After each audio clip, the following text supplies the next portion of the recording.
All right, man, peace. So as we all know, Michael Jordan made a lot of revelatory statements at his basketball camp a couple weeks ago.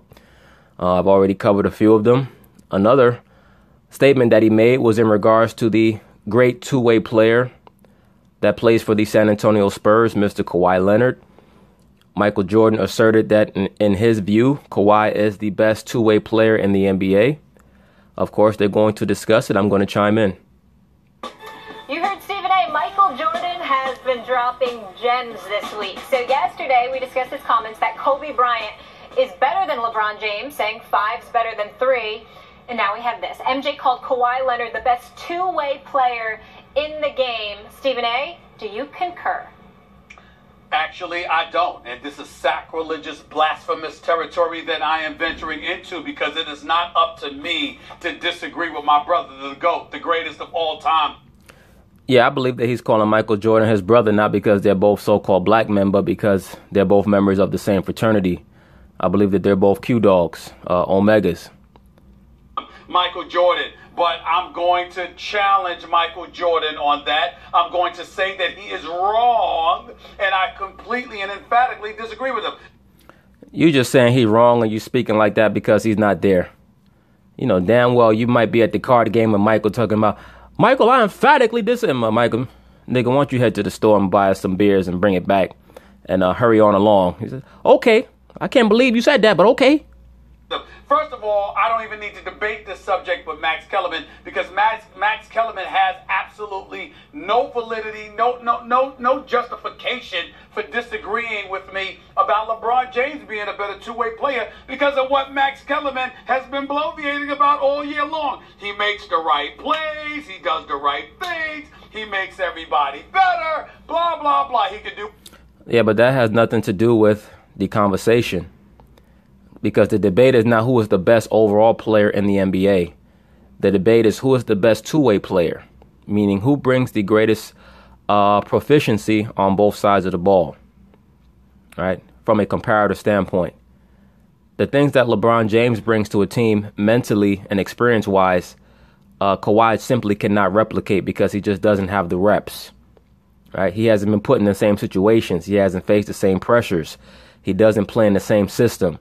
But you can compare them in regards to what they bring to a team physically on both ends of the court. That's what the conversation and the debate is about. He can do what he wants. When he's on the court, they win. When he's off the court, they lose. This is all the stuff that he said about LeBron James. So based on Max Kellerman's own words, he has no credibility to disagree with me about LeBron James being a better a better two-way player. Remember, Kawhi Leonard just averaged over 20 points. So I meant to. But remember, Kawhi Leonard just started averaging over 20 points a game the season before last, 2 years ago. That's number one. Number two, even though he can score and he is exceptional defensively and all of that, there's a lot to his game that he may not bring in terms of passing and other things and making guys around him better. I agree with that to a degree, but we have to understand, number one, it doesn't matter how many seasons ago that Kawhi started scoring over 20 points a game, because we're talking about right now. That's number one. Number two, when we evaluate what Kawhi brings to the table defensively, LeBron just does not bring that anymore at this point in his career. LeBron has a hard time guarding threes. When I say threes, I mean small forwards. Number two, on the offensive end, the San Antonio Spurs do not play the same type of offensive scheme that LeBron has in Cleveland, or that he'll have in any team that he plays for, because as I've stated, on any team that LeBron goes to, they have to play the LeBron system because he's a ball-dominant player. He doesn't really play well off the ball because he has very little confidence in his jump shot. The San Antonio offense is more free-flowing and equal opportunity. Of course, they have plays designed for Kawhi because Kawhi has great talent. But Kawhi is never going to be a guy averaging 7.5, 8 assists a game at his position, because the San Antonio offense does not stipulate that one guy has the ball in their hand for that long. All right. A lot of LeBron's stats are due to the style of play that the teams that he's on choose to play in to maximize what he can do. Better. Not to say that he doesn't, just not to LeBron James level. He's not the complete basketball player that LeBron James is. That's one. Guess what, Max? I don't even have Kawhi Leonard as number 2 on my list for best two-way player. That goes to you too, Mr. Michael Jordan. You know why? Because there's this dude in New Orleans named Anthony Davis who just finished averaging 28 on 11.8 rebounds, on 50% shooting from the field, on 2.2 block shots per game, who, by the way, has been averaging over 20 points per game since his second year in the league. He's constantly a vocal point. He didn't have Manu and Tim Duncan and Parker with Greg Popovich coaching to cover him. It's been about Anthony Davis, just like for the most part, it's been about LeBron James. Well, the problem with Anthony Davis is that he has to make the playoffs. All right. And he's only made the playoffs, I believe, one time in his career. He has to make the playoffs and he has to stay healthy. Those are the two issues that he has. Is he a transcendent talent? Yes, he is. All right. But he has to be very careful, because if he's not careful, a player like Karl Anthony Towns is going to surpass him. If for no other reason, then they seem to be building something a little bit better up in Minnesota than they are in New Orleans. I thought they had a good formula a few years ago when they had Monty Williams. For whatever reason, or when I say Monty Williams, I mean down in New Orleans, they had Monty Williams as his head coach. They made the playoffs. They almost won a game against Golden State, but Curry won the game in the last moments, and then they finished it in overtime. I thought they had a good thing going until they decided to act smarter than they were, and they brought in Alvin Gentry, that trout mouth idiot from Golden State who's never won anything. I mean, I think he had a little bit of success in Phoenix, inheriting D'Antoni's team, but he's never done shit as a coach. And I didn't understand why they brought him in trying to replicate the Golden State style of play when they did not have Golden State level talent or personnel. Right? He had Anthony Davis sitting outside the three-point line taking three-pointers, and it was just dumb. And that's what happens when you try to force a certain system on a team that does not have the personnel to play in that system. So long story short, Anthony Davis is a great player, but he has to show and exhibit the traits that are necessary in order to give him those type of laudables that Stephen A is trying to give him. Right now, I have to put Kawhi over him because Kawhi's play has transferred itself into victories more than Anthony Davis's play. Kawhi Leonard, or lack thereof, because he's injured so damn much. Leonard is a superstar. He's big time. Mad respect to him. But the best two-way player in the game, I just gave you two dudes that I would have to take before him. LeBron's older, so obviously, if you want to take Kawhi because he's younger, that's different. Well, then you should have said that from the start. Age obviously is going to be a factor because LeBron cannot do the things on the defensive end that he could do 6-7 years ago. Like when he guarded Derrick Rose one-on-one down the stretch back in 2011. That LeBron is gone. All right? That LeBron is gone, and he's not coming back. LeBron can barely guard threes now. Like I said before, Kevin Durant lit him up, took him to school. LeBron is very fortunate that the NBA today is not a league that's really rich with small forwards like you had back in the 80s. Right now, I mean, and it goes through cycles. Back in the 80s, it was small forwards. In the 90s, it was shooting guards, right? 90s, early 2000s. Now it's the point guard position that's rife with talent. So LeBron is pretty fortunate from that perspective. But I'm just talking about right now. Best two-way player, LeBron James, Anthony Davis. Well, you said a lot of good things there, actually, and you tried to head me off at the pass by bringing up what I've said in the past about LeBron, and you're right. If the question is basketball in the modern NBA, the answer is LeBron. Who's the best player? LeBron. Who's the most valuable player? However you want to define it, LeBron. Yes, the most valuable are synonyms, by the way. I hate to break it to people. Who's the best two-way player? LeBron. Postseason player. LeBron. All that's true, and yet Michael Jordan's not wrong, because the spirit of what he's saying is this, Stephen A. Bill James once wrote about this, the godfather of baseball sabermetrics, when people were asking, who's the best brother tandem to ever play in Major League Baseball? Oh, Hank Aaron and his brother, this guy and that brother. And Bill James's point was, the real answer is if Babe Ruth, that's right. The best brother tandem in baseball history were the DiMaggios. If Babe Ruth had a brother, him and his brother would be the best baseball players ever. In other words, what we're asking when we say two-way player, we're not saying take the overall value of that player and divide it by 2, and that's the best two-way player. We're not saying that. We're just taking the best player who also happens to play defense. What we're really asking here, what we're really saying is, who is the best player where their value, their offensive and defensive value are most closely aligned? When it's closest to 50-50, their value as a player, offense, defense. And in that respect, you have 3 candidates. Well, Kevin Durant plays defense, but not nearly like he plays offense. So really, let's say 2 candidates. You correctly identified AD, and then it's Kawhi Leonard. I actually, at this point, will put Kevin Durant over Anthony Davis as a two-way player. Kevin Durant's offense is of course, unbelievable, and his defense was great, particularly last season. It was great. Leonard. Anthony Davis absolutely is tremendous.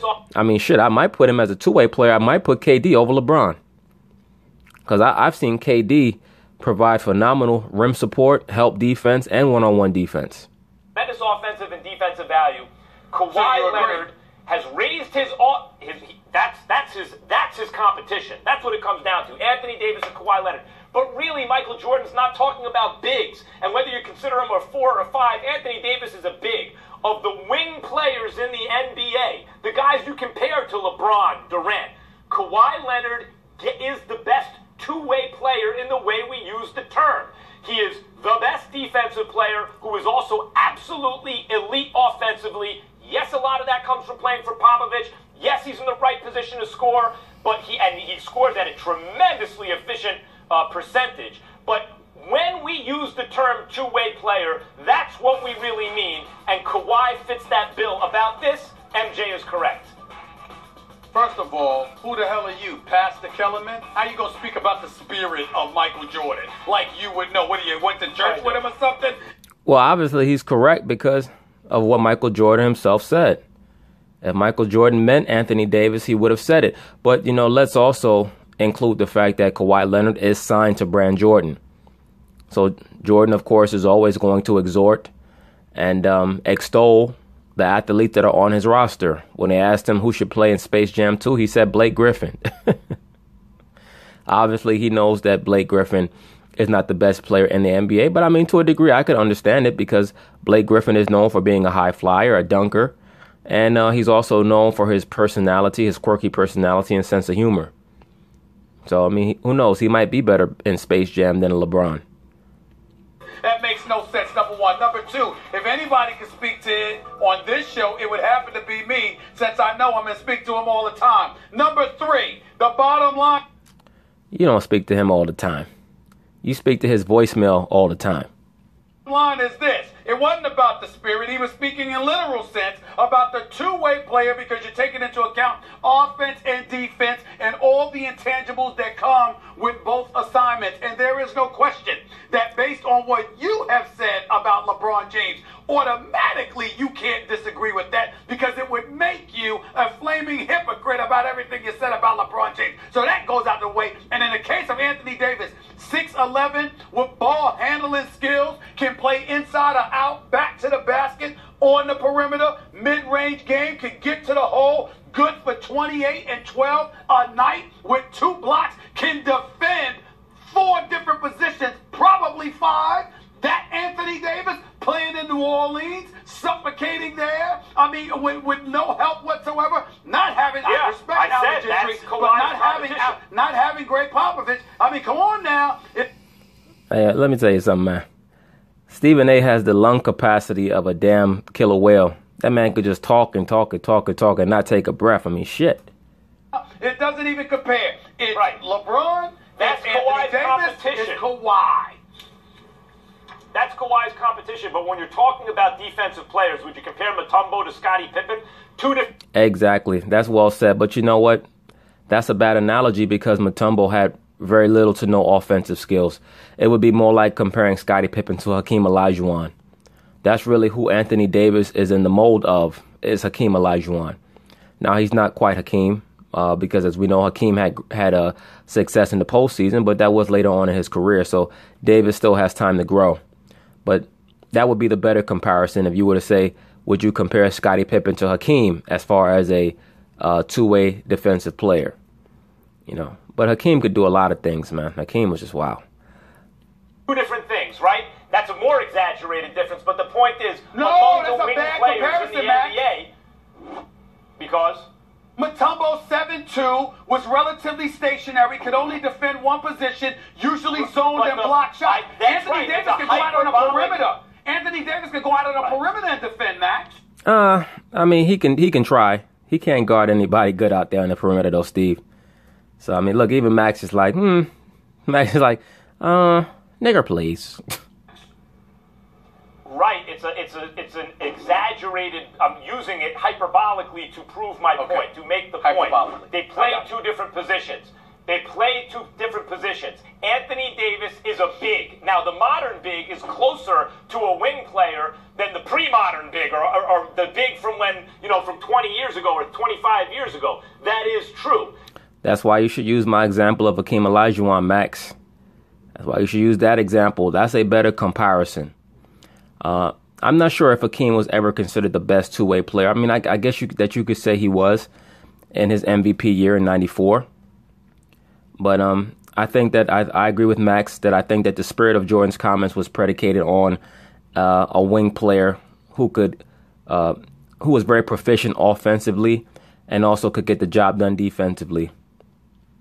So if you include AD, you have an argument. But I think MJ's talking about the wing players. Jordan, KD, Paul George, Kawhi, those players. And of those players, Kawhi fits the bill most closely as the player who we mean when we say best two-way player. And incidentally, I also consider Kawhi Leonard the second best player in the world. Anthony Davis is too often hurt. Kawhi's also been hurt, but consistently you can count on AD missing like 20-something games. Kawhi Leonard, unlike even KD, his offense is not quite as good. His defense is better. But the difference between him and everyone else is he every night draws the toughest defensive assignment on the other team, does the best job a human can possibly do on that assignment, and yet remains a high-usage offensive player, the focal point of their offense, the engine of their offense, who also continues to score at an incredibly efficient percent. I wouldn't put Kawhi at number 2. KD is number 2. KD, you can make the case KD is number 1A right now. And I will put Steph at number 2. And then I will put Kawhi probably at 2A. Can Steph Curry do anything on defense even close to what Kawhi does? No. But the things that Steph Curry does offensively are really what make him a standout in the NBA. I don't think people understand the effect that Steph Curry has on the opposing team defensively because of the things that he can do as far as stretching the floor or taking it to the basket or passing. All right. That's what makes him, to me, the second best player in the league, or literally the third best if you want to go there, because I have KD as 1A, meaning that is really close with him and LeBron right now. I think that it's closer. The comparison between KD and LeBron is closer than it's ever been because of the maturation process that KD went through when he went to Golden State. All right, mentally, he's just a far better player right now, and now he actually believes that he can, go at LeBron one-on-one in regards to his team against LeBron's team and just match up mentally, not just physically on the court. And that's big. Now, Curry brings things to the table that people don't understand. I mean, he stretches the floor. He provides spacing and intimidation. It is a huge intimidation factor when you're dealing with a guy who can score anywhere from 32 feet out all the way to the basket. It totally destroys your defensive scheme. That's the guy. Yes, Stephen. Michael Jordan is a highly intelligent man. When he said to... I've already mentioned that. Jordan has a very, very high IQ. Two-way player, he wasn't confining them to wing players. He said two-way. And by the way, Anthony Davis is a hell of a lot closer to being able to do all the things that Kawhi Leonard can do than Kawhi Leonard is to being able to do what Anthony Davis can do. So at the end of the day, it comes down to this one question. It's a rhetorical one. No need for an answer from you because you're taking lessons at this moment in time. If Michael Jordan had to pick between two players to have, it would be Anthony Davis over Kawhi Leonard. Well, didn't you just chastise Max for talking about the spirit of Jordan? Now, aren't you doing the same thing by trying to imply that you know who Jordan would take if he had a choice between the two players, when Jordan just said that he would choose Kawhi Leonard as the best two-way player in the NBA? How do you know that? Oh, I know what you're going to say. I talk to him every day. Right after it says, please leave a message at the sound of the beep. Right, but that's not what he said, right? He said the best two-way player is Kawhi. Exactly. That's my point. How can you say that you know what Jordan's going to say or who he would choose when you just chastised Kellerman for implying that he knows what Jordan really intended when he said Kawhi Leonard, right? You say, oh, what are you, the clergy of the NBA or something like that? Like, come on. You don't know who he would choose. That's a fictitious argument that you concocted at the end. But I think that Kellerman would have done himself better if he would have compared Scottie Pippen to Hakeem in his analogy. Gentlemen, only 3 players ever have been Defensive Player of the Year and Finals MVP. That would be MJ, Kawhi, and Hakeem. Coming up, you see that? That's the spirit. Speaking of the spirit of things, had me mention Hakeem Olajuwon. That shows you, but that also shows you. Look at Max over there smiling like a Cheshire cat. That shows you that as I was stating, Kawhi Leonard, Hakeem Olajuwon, when you talk about two-way players, Kawhi is up in that class. That's why Michael said what he said. He knows what he's watching. You cannot bestow those type of platitudes or laudables on Anthony Davis when he barely is making the playoffs, if at all. All right? But anyway, peace.